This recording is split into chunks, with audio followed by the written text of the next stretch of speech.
हरियाणा चुनाव में कांग्रेस की हार का असर यूपी के उपचुनाव में भी दिखाई दे रहा है।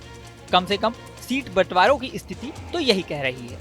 यूपी में 10 सीटों पर उपचुनाव को लेकर सपा और कांग्रेस के बीच सीट बंटवारे का ऐलान हो गया है। हालांकि 10 सीटों में अगर बात करें तो मिल्कीपुर सीट पर फिलहाल चुनाव नहीं होना है। अभी चुनाव आयोग ने 9 सीटों पर चुनाव की तारीखों का ऐलान किया है। वहीं मिल्कीपुर सीट कोर्ट में पिटीशन की वजह से फंसी हुई है। मीडिया रिपोर्ट का दावा है कि सपा कांग्रेस में 8-2 के फॉर्मूले पर बात तय हुई है। सपा 8 सीटों पर चुनाव लड़ेगी, जबकि कांग्रेस को सिर्फ 2 सीटें देने की बात कही जा रही है। फिलहाल चुनाव आयोग ने 9 सीटों के लिए चुनावी कार्यक्रम तय किया है। मिल्कीपुर सीट पर पिटीशन होने की वजह से यहां अभी तारीख का ऐलान नहीं किया गया है। बाकी सभी सीटों पर 13 नवंबर को चुनाव होना है और 23 नवंबर को रिजल्ट घोषित होंगे।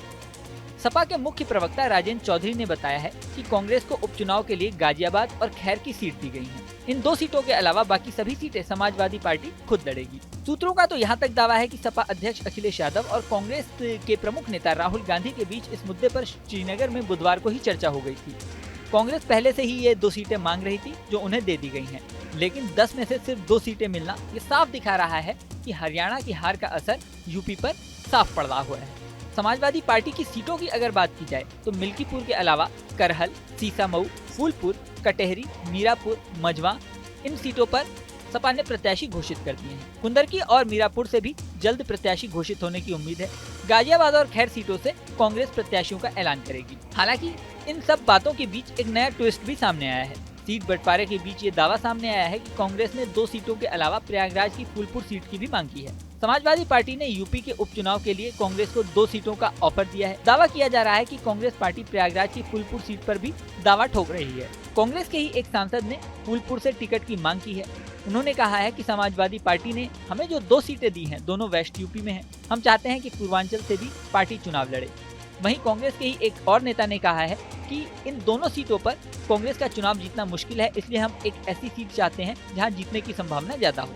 वहीं यूपी उपचुनाव में मिल्कीपुर सीट की सबसे ज्यादा चर्चा है। ये सीट अयोध्या में है, वही अयोध्या जो लोकसभा चुनाव के दौरान काफी चर्चा में रही थी।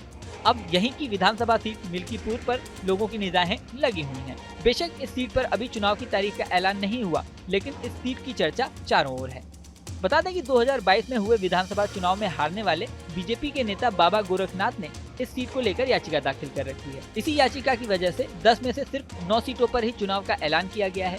इस सीट पर कोर्ट के फैसले के बाद ही आगे स्टेप बढ़ाया जा सकेगा। हालांकि बाबा गोरखनाथ ने अपनी याचिका वापस लेने के लिए भी याचिका डाली हुई है। गुरुवार को इस पर फैसला भी होना था, लेकिन सपा सांसद अवधेश प्रसाद के अधिवक्ता की ओर से आपत्ति दाखिल किए जाने के बाद फैसला 15 दिन के लिए टाल दिया गया। इससे ये साफ दिखाई दे रहा है कि फिलहाल मिल्कीपुर सीट का चुनाव जल्द ही होने के आसार नजर नहीं आ रहे हैं। इस वीडियो में फिलहाल इतना ही। बने रहें न्यूज नेशन के डिजिटल प्लेटफॉर्म पर। न्यूज नेशन अब व्हाट्सएप पर खबरों की ताजा अपडेट के लिए न्यूज नेशन के इस QR कोड को स्कैन करें।